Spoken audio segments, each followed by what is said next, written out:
Hello friends, welcome to knowledge centre. ഇന്ന് നമ്മൾ sixth social science ആണ് ട്ടോ നോക്കുന്നത്. സിക്സ്ത് സോഷ്യൽ സയൻസിലെ ലാസ്റ്റ് ചാപ്റ്റർ ആയ ചാപ്റ്റർ 12 ജപ്പാൻ ചരിത്രവും വർത്തമാനവും എന്നുള്ള ഈ ഒരു ചാപ്റ്റർ ആണ് നമുക്ക് ഇന്ന് നോക്കാനുള്ളത് കേട്ടോ. ഈ ഒരു ചാപ്റ്ററോട് കൂടി നമ്മൾ സിക്സ്ത്തിലെ സോഷ്യൽ സയൻസും കംപ്ലീറ്റ് ആവാണ് കേട്ടോ. ഓക്കെ, എന്താണ് ജപ്പാൻ ചരിത്രവും വർത്തമാനവും? ഈ ഒരു ചാപ്റ്ററിന്റെ തുടക്കത്തിൽ തന്നെ 1945 ഹിരോഷിമ ദുരന്തവുമായിട്ട് ബന്ധപ്പെട്ടിട്ടുള്ള ചെറിയൊരു നോവലിന്റെ ഒരു ഭാഗമാണ് കേട്ടോ കൊടുത്തിട്ടുള്ളത്. 1945 ഓഗസ്റ്റ് 6 സഡാക്കോ സസാക്കിക്ക് വയസ്സ് 2. ഹിരോഷിമയിൽ നിന്ന് 2 കിലോമീറ്റർ അകലെയായിരുന്നു സസാക്കി താമസിച്ചിരുന്നത്. ആകാശത്തിലൂടെ വിമാനങ്ങൾ പറന്നു നടക്കുന്ന കാഴ്ച കൗതുകത്തോടെ സസാക്കി നോക്കി നിന്നു. പക്ഷെ ആ കൗതുകം അല്പസമയത്തിനുള്ളിൽ ഇല്ലാതായി. വിമാനത്തിൽ നിന്നും വർഷിച്ച ബോംബിന്റെ തീജ്വാലകൾ ലക്ഷക്കണക്കിന് മനുഷ്യരുടെ ജീവൻ അപഹരിച്ചു. അല്പം അകലെയായിരുന്ന സസാക്കിയുടെ ആ തീജ്വാലകൾ കരുണ കാണിച്ചു. കാലം കടന്നുപോയി. അണുബോംബിൽ നിന്ന് പ്രസരിച്ച അണുവികിരണങ്ങൾ ചുറ്റുമുള്ളവരെ കൊന്നൊടുക്കിക്കൊണ്ടേയിരുന്നു. സഡാക്കോ സസാക്കിയോട് കാലം കരുണ കാണിച്ചില്ല. രക്താർബുദത്തിന്റെ രൂപത്തിൽ സസാക്കിയെയും അണുവികിരണങ്ങൾ ആക്രമിച്ചു. ആശുപത്രി കിടക്കയിലും സസാക്കി ആശ കൈവിടുന്നില്ല. ആശുപത്രിയിൽ തന്റെ സുഹൃത്ത് ചിസുക്കോ ഹമാമോട്ടോ വരാറുണ്ടായിരുന്നു. ഒരു ദിവസം ഹമാമോട്ടോ കടലാസ് കൊണ്ട് കൊക്കിനെ ഉണ്ടാക്കാൻ സസാക്കിയെ പഠിപ്പിച്ചു. ജപ്പാൻകാർക്കൊരു വിശ്വാസമുണ്ടായിരുന്നു, 1000 കൊക്കുകൾ ഉണ്ടാക്കിയാൽ അവർ ആഗ്രഹിക്കുന്ന കാര്യം സാധിക്കുമെന്ന്. അത് സസാക്കിയെ ആവേശം കൊള്ളിച്ചു. 1000 കൊക്കുകൾ ഉണ്ടാക്കും, താൻ രോഗമുക്തയാകും എന്ന് അവർ വിശ്വസിച്ചു. കടലാസ് കിട്ടാൻ അന്നത്ര എളുപ്പമായിരുന്നില്ല. മരുന്ന് പൊതിഞ്ഞിരുന്ന കടലാസുകൾക്കായി അവർ അടുത്ത മുറികൾ കയറിയിറങ്ങി. സ്കൂളിൽ നിന്നും കൂട്ടുകാർ കടലാസുകൾ എത്തിച്ചു കൊടുത്തു. എന്നാൽ വിധി മറ്റൊന്നായിരുന്നു. 1000 കൊക്കുകൾ എന്ന പ്രതീക്ഷ പൂർത്തിയാക്കാൻ രോഗം സസാക്കി അനുവദിച്ചില്ല. 644 കൊക്കുകൾ മാത്രം പൂർത്തിയാക്കി 1955 ഒക്ടോബർ 25 സസാക്കി ലോകത്തോട് വിട പറഞ്ഞു. പ്രിയ സുഹൃത്ത് ചിസുക്കോ ഹമാമോട്ടോ നിറ കണ്ണുകളോടെ സസാക്കിക്ക് വേണ്ടി 1000 കൊക്കുകൾ പൂർത്തിയാക്കി. ആ പ്രിയപ്പെട്ട കൊക്കുകൾക്കൊപ്പമാണ് സസാക്കിയെ അടക്കം ചെയ്തത്. ഇത് സഡാക്കോ ആൻഡ് 1000 പേപ്പർ ക്രെയിൻസ് എന്ന നോവലിലെ ഒരു ചെറിയൊരു ഭാഗമാണ് കേട്ടോ. ഹിരോഷിമ ദുരന്തവുമായിട്ട് ബന്ധപ്പെട്ട് എഴുതിയിട്ടുള്ള ഒരു നോവലാണ്. ഹിരോഷിമ ദുരന്തത്തെ ആസ്പദമാക്കി എലീനർ കോയർ എഴുതിയിട്ടുള്ള ഒരു നോവലാണ് കേട്ടോ. ഇത് സമാധാനത്തിന്റെ പ്രതീകമായിട്ട് ഇന്നും ഈ ഒരു കഥ ലോകമെമ്പാടും ഓർമ്മിക്കപ്പെടുന്നുണ്ട്. ഇന്നും പ്രത്യാശയുടെ പ്രതീകമായി എത്തുന്ന കടലാസ് കൊക്കുകൾക്ക് സഡാക്കോ സസാക്കിയുടെ വേദനയുണ്ട്, പ്രതീക്ഷയുണ്ട്, അതിനൊപ്പം സമാധാനത്തിന് വേണ്ടിയുള്ള പുഞ്ചിരിയുമുണ്ട്. ഓക്കെ, ഇനി എന്താണ്? ലോക ജനതയെ ഞെട്ടിച്ച സംഭവമായിരുന്നു 1945 ഓഗസ്റ്റ് 6 ജപ്പാനിലെ ഹിരോഷിമയിലും ഓഗസ്റ്റ് 9 നാഗസാക്കിയിലും അമേരിക്ക അണുബോംബ് വർഷിച്ചത്. അപ്പൊ ഏതാണ് ഈ ഒരു ഡേറ്റ്? ഇമ്പോർട്ടന്റ് ആണ് കേട്ടോ. 1945 എന്ന് അറിയായിരിക്കും, പക്ഷെ ഓഗസ്റ്റ് 6 കേട്ടോ. 1945 ഓഗസ്റ്റ് 6 ഈ ഒരു ദുരന്തം ഹിരോഷിമയിൽ നടക്കുന്നത്. എന്നാൽ എന്താണ് നാഗസാക്കിയിൽ ഓഗസ്റ്റ് 9 കേട്ടോ. ഓഗസ്റ്റ് 6 ഹിരോഷിമയിലും ഓഗസ്റ്റ് 9 നാഗസാക്കിയിലും. ഇതിന്റെ പ്രത്യാഘാതങ്ങൾ ഇന്നും ജപ്പാൻ ജനത അനുഭവിച്ചു വരുന്നു. ആക്രമണത്തിൽ നിശേഷം തകർന്നടിഞ്ഞ ജപ്പാൻ അതിവേഗം ഉയർത്തെണീറ്റ് ഇന്ന് ലോകത്തെ വികസിത രാജ്യങ്ങളിൽ ഒന്നായി തലയുയർത്തി നിൽക്കുന്നു. ഇപ്പൊ ജപ്പാന്റെ ചരിത്രം അറിയാൻ നിങ്ങൾക്കും താല്പര്യമില്ലേ? അപ്പൊ ഈ ഒരു ചാപ്റ്ററിൽ ജപ്പാനെ കുറിച്ചാണ് കേട്ടോ പറയുന്നത്. കിഴക്കൻ ഏഷ്യയിലെ പസഫിക് തീരത്തുള്ള ഒരു ദ്വീപ സമൂഹമാണ് ജപ്പാൻ. എവിടാണ്? കിഴക്കൻ ഏഷ്യയിലെ പസഫിക് തീരത്തുള്ള ഒരു ദ്വീപ സമൂഹമാണ് ജപ്പാൻ കേട്ടോ. ആയിരക്കണക്കിന് ദ്വീപുകളാണ് ജപ്പാനിലുള്ളത്. അപ്പൊ കിഴക്കൻ ഏഷ്യയിലാണ്, അതുപോലെ പസഫിക് തീരത്തുള്ള ഒരു ദ്വീപ സമൂഹമാണ് ജപ്പാൻ. ഇനി ജപ്പാന്റെ സ്ഥാനം നിരീക്ഷിക്കാൻ ഇവിടെ പറഞ്ഞിട്ടുണ്ട്. എന്താണ്? ഇവിടെ ഒരു ഭൂപടം കൊടുത്തിട്ടുണ്ട്. ഈ ഒരു ഭൂപടത്തിൽ നമുക്ക് എന്താണ് 4 ദ്വീപുകൾ കാണാൻ പറ്റൂല്ലേ? ജപ്പാന് പ്രധാനമായിട്ടും 4 വലിയ ദ്വീപുകൾ ചേർന്നതാണ് കേട്ടോ. ഏതൊക്കെയാണ്? ഇവിടെ ഒന്ന് കൊടുത്തിട്ടുണ്ട്, ഹൊക്കൈഡോ അല്ലെ, ഹൊക്കൈഡോ. പിന്നെ നമുക്ക് ഏതൊക്കെ കാണാൻ പറ്റും? ഹൊക്കൈഡോ കാണും, പിന്നെ ഹോൺഷു ഉണ്ട് അല്ലെ, ഹോൺഷു, അതുപോലെ ഷിക്കോക്കു ഉണ്ട്, പിന്നെ ക്യൂഷു. ഓക്കെ, ഇതിൽ ഹോൺഷു എന്ന ദ്വീപിലാണ് എന്ത് തലസ്ഥാനമായ ടോക്കിയോ ഒക്കെ സ്ഥിതി ചെയ്യുന്നത് കേട്ടോ. ജപ്പാന്റെ തലസ്ഥാനമായ ടോക്കിയോ സ്ഥിതി ചെയ്യുന്നത് എവിടാണ്? ഹോൺഷു എന്ന ദ്വീപിലാണ്. ഈ ദ്വീപിലാണ് എന്ത്? ഹോൺഷു എന്ന ദ്വീപിലാണ് എന്ത് സ്ഥിതി ചെയ്യുന്നത്? ടോക്കിയോ സ്ഥിതി ചെയ്യുന്നത് ഹോൺഷു ദ്വീപിലാണ് കേട്ടോ. പിന്നെന്താണ്? ഇതിന് ചുറ്റും എന്താണ്? പസഫിക് സമുദ്രമാണ് സ്ഥിതി ചെയ്യുന്നത്, പസഫിക് സമുദ്രം. ഓക്കെ, കിഴക്ക് പസഫിക് സമുദ്രമാണ്. അതുപോലെ എന്താണ്? പടിഞ്ഞാറ് ഭാഗത്ത് ജപ്പാൻ കടലാണ് കേട്ടോ. പടിഞ്ഞാറ് ഭാഗത്ത് ജപ്പാൻ കടലാണ്, കിഴക്ക് ഭാഗത്ത് പസഫിക് സമുദ്രമാണ് കേട്ടോ. ഓക്കെ,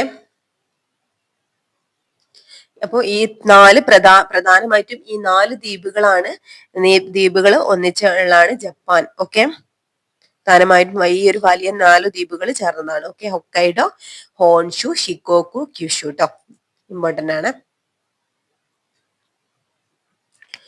ഈ 4 പ്രധാന ദ്വീപുകളിലായാണ് ജപ്പാൻ ജനതയിൽ ഭൂരിഭാഗവും അധിവസിക്കുന്നത്. വിശാലമായ കടൽ തീരങ്ങൾ, ഉയർന്ന മലനിരകൾ, പർവ്വതങ്ങൾ എന്നിവ ജപ്പാന്റെ ഭൂപ്രകൃതിയുടെ സവിശേഷതകളാണ്. നിരന്തരം ഭൂകമ്പങ്ങളും അഗ്നിപർവ്വത സ്ഫോടനങ്ങളും അഭിമുഖീകരിക്കുന്ന രാജ്യമാണ് ജപ്പാൻ. അവിടുത്തെ നദികൾ പൊതുവെ കുത്തനെ ഒഴുകുന്നതും വേഗത കൂടിയതുമാണ്. ജപ്പാനിലെ ഏറ്റവും നീളം കൂടിയ നദി ഏതാണ്? നദിയാണ് ഷിനാനോ. ഷിനാനോ ഇമ്പോർട്ടന്റ് ആണ് കേട്ടോ. ജപ്പാനിലെ ഏറ്റവും നീളം കൂടിയ നദി ഷിനാനോ ആണ് കേട്ടോ. ഷിനാനോ നദിയുടെ ചിത്രം ഇവിടെ കൊടുത്തിട്ടുണ്ട്. അപ്പൊ നമ്മൾ പറഞ്ഞു ഈ 4 പ്രധാന ദ്വീപുകൾ കൂടി ചേർന്നതാണ് ജപ്പാൻ. അതുപോലെ എന്താണ്, ഈ 4 പ്രധാന ദ്വീപുകളിലായാണ് ജപ്പാൻ ജനതയിൽ ഭൂരിഭാഗവും അധിവസിക്കുന്നത്.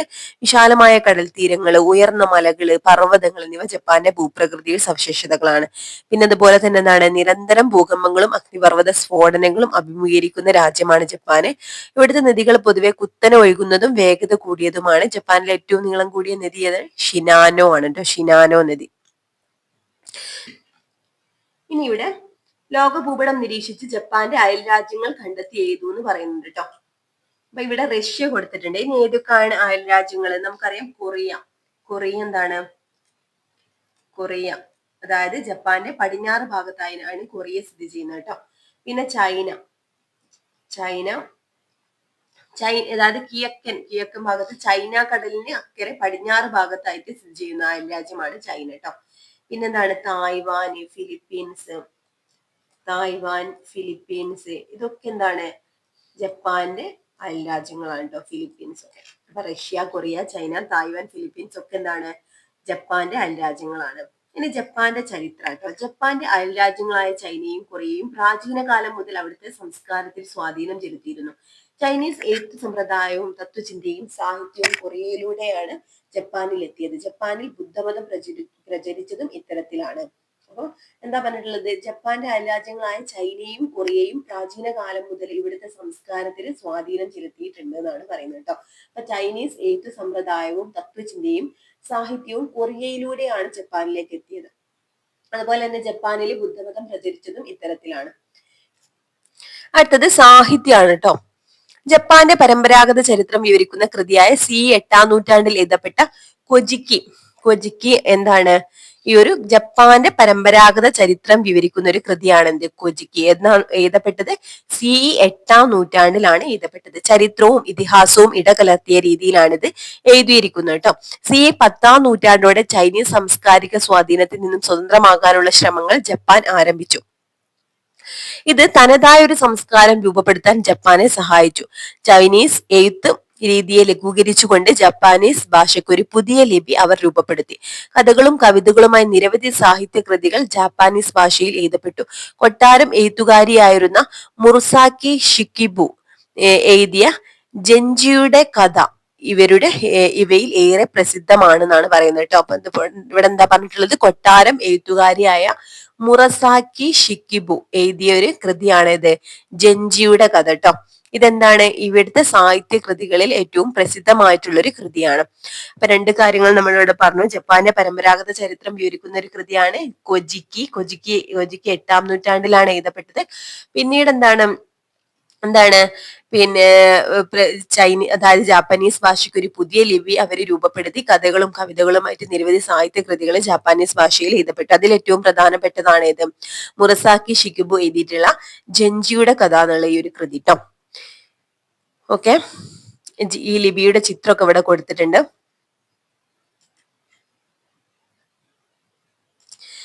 ഇനി അടുത്തത് ഷിൻഡോയിസം. എന്താ ഷിൻഡോയിസം? ജപ്പാനിലെ പരമ്പരാഗത മതവിശ്വാസമാണ് ഷിൻഡോയിസം ട്ടോ. ദൈവത്തിന്റെ പാത എന്നാണ് ഷിൻഡോ എന്ന വാക്കിനർത്ഥം. അപ്പൊ ജപ്പാനിലെ പരമ്പരാഗത മതവിശ്വാസം ഷിൻഡോയിസം എന്നാണ് അറിയപ്പെടുന്നത്. ഇമ്പോർട്ടന്റ് ആണ്.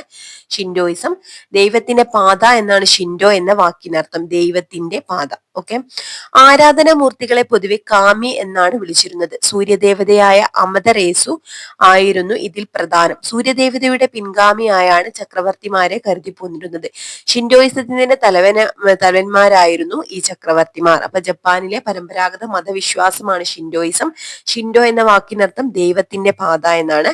ഇനി ആരാധനാമൂർത്തികളെ ദൈവങ്ങളെ ഇവര് കാമി എന്നാണ് വിളിച്ചിരുന്നത്. സൂര്യദേവതയായ അമതരേസു ആയിരുന്നു ഇതിൽ പ്രധാനപ്പെട്ട ആരാധനാമൂർത്തി. ഈ സൂര്യദേവതയുടെ പിൻഗാമിയായാണ് ചക്രവർത്തിമാരെ കരുതി പോന്നിരുന്നത്. ഷിൻഡോയിസത്തിന്റെ തലവന്മാരായിരുന്നു ചക്രവർത്തിമാർ. ഷിൻഡോ ആരാധനാലയത്തിന്റെ ചിത്രം കൊടുത്തിട്ടുണ്ട് കേട്ടോ. ഇനി ഭക്ഷണത്തെ പറ്റിയാ പറയുന്നത്, ജപ്പാനീസ് ഭക്ഷണം. ഇനി പ്രാചീന കാലം മുതൽ അരിയായിരുന്നു ജപ്പാൻകാരുടെ പ്രധാന ഭക്ഷണം. വേവിച്ചു കഴിച്ചിരുന്ന ഈ ഭക്ഷണത്തെ ഗൊഹൻ എന്നാണ് വിളിച്ചിരുന്നത്. ഗൊഹൻ കേട്ടോ. ഗൊഹൻ എന്താണ്? വേവിച്ചു കഴിച്ചിരുന്ന അരി ഭക്ഷണത്തെ ഗൊഹൻ എന്നാണ് വിളിച്ചിരുന്നത്. ചെറുധാന്യങ്ങൾ അതായത് മില്ലറ്റ്സ് അവർ ഉപയോഗിച്ചിരുന്നു. പോഷകാഹാരം എന്ന നിലയ്ക്ക് മത്സ്യം ഭക്ഷണത്തിന്റെ ഭാഗമായിരുന്നു. അസംസ്കൃത മത്സ്യ വിഭവമായ സുഷി ഇന്നും ലോകമെമ്പാടും അറിയപ്പെടുന്നു. ജനപ്രിയ ജാപ്പാനീസ് വിഭവമാണ്. അതുപോലെ ചൈനീസ് സ്വാധീനത്തിന്റെ ഫലമായാണ് ന്യൂഡിൽസും അവരുടെ ഭക്ഷണത്തിന്റെ ഭാഗമായത് എന്നാണ് പറയുന്നത്. അപ്പൊ സുഷി എന്താണ്? നമ്മുടെ ജപ്പാനുകാരുടെ ഏറ്റവും പ്രധാനപ്പെട്ട ഒരു വിഭവമാണ് കേട്ടോ. അസംസ്കൃത മത്സ്യ വിഭവമാണ് സുഷി. ഇത് ലോകമെമ്പാടും അറിയപ്പെടുന്ന ജനപ്രിയ ജാപ്പാനീസ് വിഭവമാണ്. അതുപോലെ പിന്നെന്താണ്? ന്യൂഡിൽസ് ഇവരുടെ ഒരു ഭക്ഷണത്തിന്റെ ഭാഗമായത് ചൈനീസ് സ്വാധീനത്തിന്റെ ഫലമായിട്ടാണ്. ഓക്കെ. ഇനി വസ്ത്രത്തിന്റെ കാര്യമാണ് പറയുന്നത് കേട്ടോ. ജപ്പാനിലെ പരമ്പരാഗത വസ്ത്രമാണ് കിമോണോ. കിമോണോ, ഈ വേർഡുകളൊക്കെ ഇമ്പോർട്ടന്റ് ആണ് കേട്ടോ. കിമോണോ ജപ്പാനിലെ പരമ്പരാഗത വസ്ത്രമാണ് കിമോണോ. രാജസദസ്സുകളിലാണ് ഇത് പ്രധാനമായിട്ടും ഉപയോഗിച്ചിരുന്നത്. സ്ത്രീകളും പുരുഷന്മാരും കിമോണോ എന്ന വസ്ത്രം ഉപയോഗിച്ചിരുന്നു. ചൈനക്കാർക്കിടയിൽ പ്രചാരത്തിലുണ്ടായിരുന്ന നീളം വസ്ത്രങ്ങൾക്ക് സമാനമായിരുന്നു ഇത്. അപ്പൊ കിമോണോ ഇവിടുത്തെ വസ്ത്രമാണ്, ജപ്പാനിലെ പരമ്പരാഗത വസ്ത്രമാണ്. ഇത് കൂടുതലായിട്ടും രാജസദസ്സുകളിലാണ് പ്രധാനമായിട്ട് ഉപയോഗിച്ചിരുന്നത്. സ്ത്രീകളും പുരുഷന്മാരും കിമോണോ എന്ന വസ്ത്രം ഉപയോഗിക്കുന്നുണ്ട് കേട്ടോ. ഇനി ഇവിടെ ഒരു വർക്ക് ഷീറ്റ് കൊടുത്തിട്ടുണ്ട്. സാഹിത്യം ചോദിച്ചിട്ടുണ്ട്. അതുപോലെ പിന്നെന്താണ്? പരമ്പരാഗത മതവിശ്വാസം, അതുപോലെ ഭക്ഷണം, അതുപോലെ വസ്ത്രമൊക്കെ ഇതൊക്കെ ഫില്ല് ചെയ്യാൻ. അപ്പൊ സാഹിത്യം നമ്മൾ എന്തായിരുന്നു പറഞ്ഞത് ഒന്നും കൂടി നോക്കാം. എന്തൊക്കെയായിരുന്നു? 2 കാര്യങ്ങൾ നമ്മൾ പറഞ്ഞു സാഹിത്യത്തിലെ. കൊജിക്കിയും അതുപോലെ ജെഞ്ചിയുടെ കഥയിലെ. കൊജിക്കി അതുപോലെ ജെഞ്ചിയുടെ കഥ. പരമ്പരാഗത മതവിശ്വാസത്തെ ഷിൻഡോയിസം എന്നാണ് അറിയപ്പെടുന്നത്. ഷിൻഡോയിസം. ഷിൻഡോയിസം. പിന്നെ ഭക്ഷണം സുഷി നമ്മൾ പറഞ്ഞു അല്ലെ. സുഷി. പിന്നെ അതുപോലെ പിന്നെന്തായിരുന്നു നമ്മൾ പറഞ്ഞിട്ടുണ്ടായിരുന്നത് ഭക്ഷണത്തെ പറ്റി? ഗൊഹനിലെ ഭക്ഷണത്തെ എന്താണ്? അവര് വേവിച്ച് കഴിച്ചിരുന്ന ഭക്ഷണത്തെ ഗൊഹൻ എന്നാണ് വിളിച്ചിട്ടുണ്ടായിരുന്നത്. ഗൊഹൻ അതുപോലെ സുഷി. ഗൊഹൻ. പിന്നെ ന്യൂഡിൽസ് നമ്മൾ പറഞ്ഞു ചൈനീസ് സ്വാധീനത്തിന്റെ ഫലമായിട്ട് ന്യൂഡിൽസും അവരുടെ ഭക്ഷണത്തിന്റെ ഭാഗമായിട്ടുണ്ട്. ഇനി വസ്ത്രം നമ്മൾ പറഞ്ഞു കിമോണോ. ഓക്കെ. ഇനി ഷോഗൺ ഭരണം. കാലങ്ങളായി ചക്രവർത്തിമാരാണ് ജപ്പാൻ ഭരിച്ചിരുന്നത്.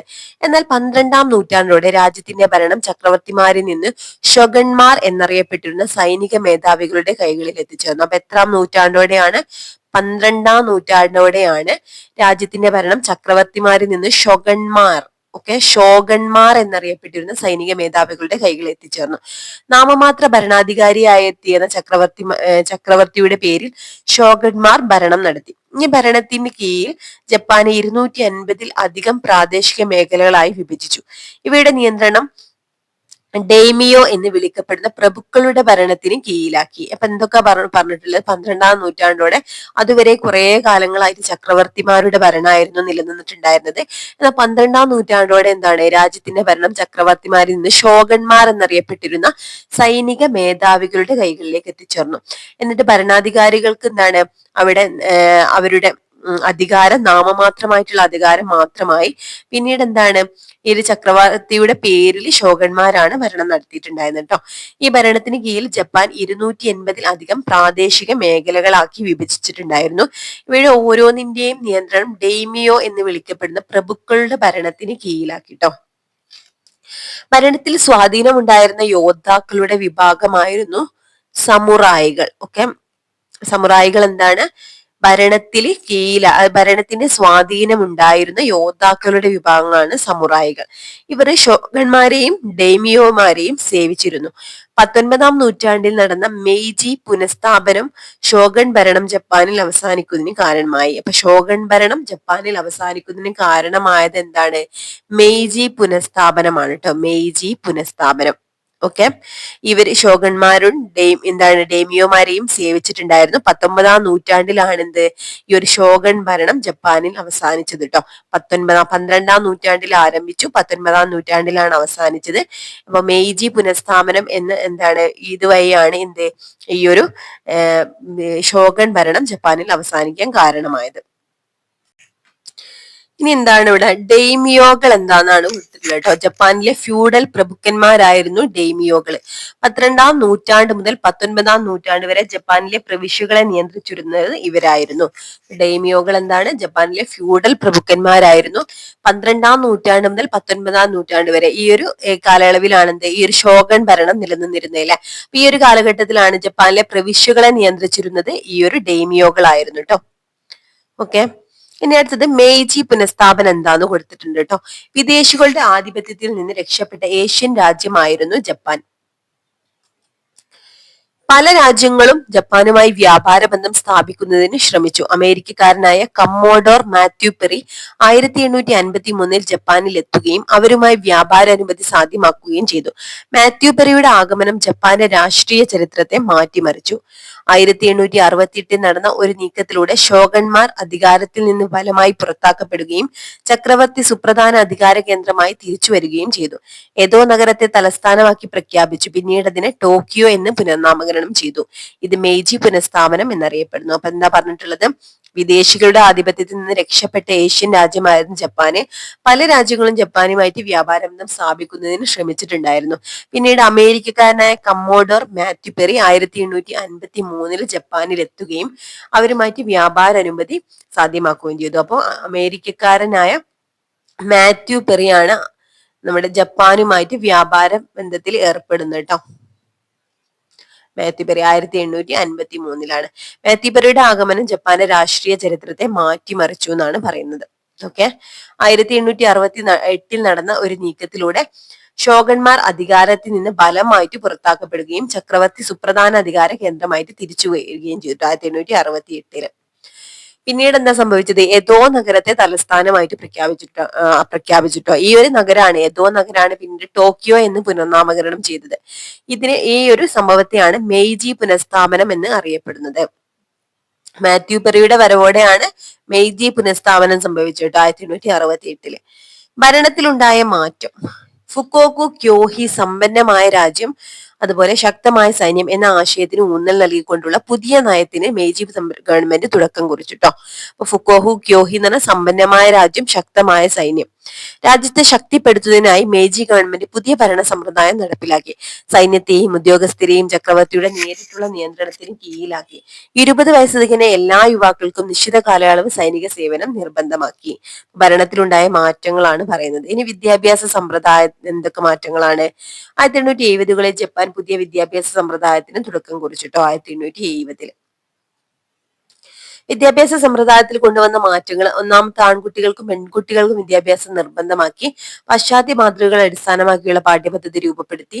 രാജ്യത്തോട് കൂറിനും ജാപ്പാനീസ് ചരിത്രത്തെക്കുറിച്ചുള്ള പഠനത്തിനും ഊന്നൽ നൽകി. കുട്ടികൾ മാതാപിതാക്കളെ ബഹുമാനിക്കുന്നതിനും രാജ്യത്തോട് വിശ്വസ്തരായിരിക്കുന്നതിനും പാഠപുസ്തകങ്ങൾക്ക് പ്രാധാന്യം നൽകിട്ടോ. ഇത്രയും കാര്യങ്ങളാണ് വിദ്യാഭ്യാസ സമ്പ്രദായത്തിൽ കൊണ്ടുവന്ന മാറ്റങ്ങൾ. അടുത്തത് സാമ്പത്തിക പുരോഗതിയെ പറ്റിയാണ്. മെയ്ജി പരിഷ്കാരങ്ങളിലെ മറ്റൊരു പ്രധാന ഘടകമായിരുന്നു സമ്പദ് വ്യവസ്ഥയുടെ ആധുനികവൽക്കരണം. അതിന് എന്തൊക്കെ മാറ്റങ്ങളാണ് വന്നത്? സാമ്പത്തിക പുരോഗതിക്ക് ഇടയാക്കിയ ഘടകങ്ങളാണ്. 1870-72 ടോക്കിയോക്കും യൊക്കോഹാമ തുറമുഖത്തിനും ഇടയിൽ ജപ്പാനിലെ ആദ്യത്തെ റെയിൽവേ പാത നിർമ്മിച്ചു എന്നാണ് പറയുന്നത്. ഇമ്പോർട്ടന്റ് ആണ് കേട്ടോ.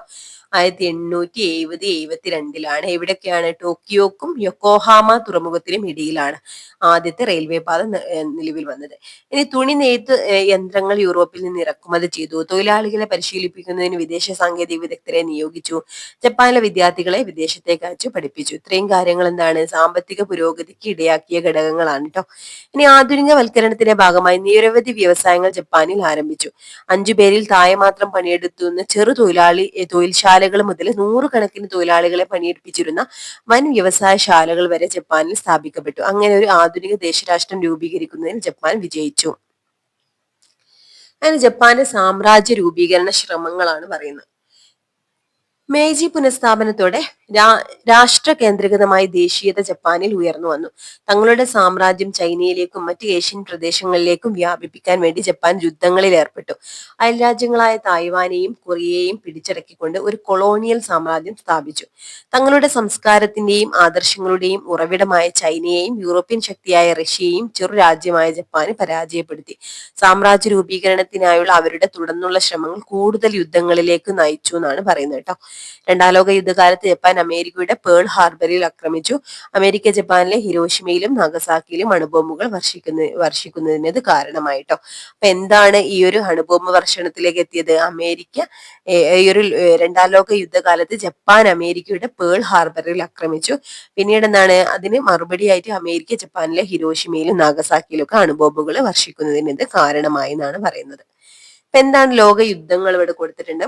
20ാം നൂറ്റാണ്ടിൽ മനുഷ്യ ചരിത്രത്തിൽ വലിയ ഭീകരതയും മാറ്റങ്ങളും ഉണ്ടാക്കിയ 2 യുദ്ധങ്ങളാണ് 1ാം ലോക യുദ്ധവും ലോകമഹായുദ്ധവും 2ാം ലോക മഹായുദ്ധവും കേട്ടോ. 1ാം ലോക മഹായുദ്ധം 1914 മുതൽ 18 വരെ ആയിരുന്നു. 2ാം ലോക മഹായുദ്ധം 1939 മുതൽ 1945 വരെയാണ് കേട്ടോ. 2ാം ലോക യുദ്ധകാലത്താണ് അണുബോംബ് ആദ്യമായിട്ട് ഉപയോഗിച്ചത്. ഇമ്പോർട്ടന്റ് ആണ്. 2ാം ലോക മഹായുദ്ധകാലത്താണ് അണുബോംബ് ആദ്യമായിട്ട് ഉപയോഗിച്ചത്. ഓക്കെ. ഇനി അണുബോംബിന്റെ പ്രയോഗം ജപ്പാനിൽ അതിഭീകരമായ നാശനഷ്ടങ്ങളും കഷ്ടപ്പാടുകളും സൃഷ്ടിച്ചു. യുദ്ധാനന്തര അമേരിക്കൻ അധിനിവേശത്തോടെ ജപ്പാന്റെ സൈന്യത്തെ പിരിച്ചുവിടുകയും ഒരു പുതിയ ഭരണഘടന നിലവിൽ വരികയും ചെയ്തു. അണുബോംബ് വർഷിക്കപ്പെട്ടതിന് ശേഷമുള്ള ഹിരോഷിമയുടെ ചിത്രം ഇവിടെ കൊടുത്തിട്ടുണ്ട് കേട്ടോ. 2ാം ലോക യുദ്ധത്തിൽ തകർന്നു വീണ ജപ്പാൻ അതിവേഗത്തിൽ പുരോഗതിയുടെ പാതയിലേക്ക് തിരിച്ചു വന്നു. ഈ പുനർനിർമ്മാണം യുദ്ധാനന്തര വിസ്മയം എന്ന് വിശേഷിക്കപ്പെടുന്നു. അപ്പൊ എന്താ ഇവിടെ പറഞ്ഞിട്ടുള്ളത്? 2ാം ലോക യുദ്ധത്തിൽ തകർന്നു വീണ ജപ്പാൻ പിന്നീട് എന്താണ് എത്രയും പെട്ടെന്ന് തന്നെ പുരോഗതിയുടെ പാതയിലേക്ക് തിരിച്ചു വന്നു എന്നാണ് പറയുന്നത് കേട്ടോ. ഈ ഒരു പുനർനിർമ്മാണം യുദ്ധാനന്തര വിസ്മയം എന്ന് വിശേഷിക്കപ്പെട്ടു. തലസ്ഥാനമായ ടോക്കിയോയിൽ 1864 ഒളിമ്പിക്സ് സംഘടിപ്പിച്ചത് ജപ്പാന്റെ മടങ്ങിവരവിന്റെ പ്രഖ്യാപനമായിരുന്നു. വ്യവസായ മേഖലയും വാണിജ്യ മേഖലയും അതിവേഗം വളർന്നു. ഇതേ കാലയളവിൽ തുടക്കം കുറിച്ച് മണിക്കൂറിൽ 200 മൈൽ വേഗതയിൽ വരെ ഓടുന്ന ബുള്ളറ്റ് ട്രെയിൻ ശൃംഖല ജപ്പാന്റെ സാങ്കേതിക വൈദഗ്ധ്യത്തിന് തെളിവായിരുന്നു. 1970കളോടെ ജപ്പാൻ ലോകത്തെ ഒരു പ്രധാന സാമ്പത്തിക ശക്തിയായി ഉയർന്നു വന്നു. രാഷ്ട്രീയവും സാങ്കേതികവുമായ കഴിവുകൾ പ്രയോജനപ്പെടുത്തി എങ്ങനെ ലോക സാമ്പത്തിക ശക്തികളിൽ ഒന്നായി മാറാം എന്നതിന്റെ നേർക്കാഴ്ച കൂടിയാണ് ജപ്പാൻ. ഓക്കെ, ഇപ്പൊ ഇത്രയും കാര്യങ്ങളാണ് ജപ്പാനെ കുറിച്ചാണ് ഇത് ഈ ഒരു ചാപ്റ്ററിൽ പഠിക്കാൻ അല്ലെ. ഏകദേശം കുറെ കാര്യങ്ങൾ നമ്മൾ പഠിച്ചില്ലേ ജപ്പാനെ പറ്റി. അപ്പൊ ഈ ഒരു പിന്നെ ചാപ്റ്റർ ഇമ്പോർട്ടന്റ് ആണ് കേട്ടോ. ഒരുപാട് കടുകട്ടി വേർഡുകളൊക്കെ വരുന്നുണ്ട്. അതൊക്കെ ഒന്ന് എന്താണ് നോട്ട് ചെയ്ത് തന്നെ പഠിക്കട്ടോ. അപ്പൊ ഈ ഒരു ക്ലാസ് നിങ്ങൾക്ക് യൂസ്ഫുൾ ആകുകയാണെങ്കിൽ ഒന്ന് ലൈക്ക് ചെയ്യണം. അതുപോലെ നിങ്ങളുടെ അഭിപ്രായങ്ങൾ ഒന്ന് കമന്റ് ചെയ്തേക്കണം കേട്ടോ. അപ്പൊ ആരെങ്കിലും സബ്സ്ക്രൈബ് ചെയ്യാതെ കാണുന്നുണ്ടെങ്കിൽ ഒന്ന് സബ്സ്ക്രൈബ് ചെയ്ത് സപ്പോർട്ട് ചെയ്യണേ. അതുപോലെ നമ്മുടെ ടെലഗ്രാമിൽ ജോയിൻ ചെയ്യാത്തവർ ഉടൻ തന്നെ ജോയിൻ ചെയ്യണം കേട്ടോ. ലിങ്ക് ഞാൻ കൊടുക്കുന്നുണ്ട്. Okay friends, thank you.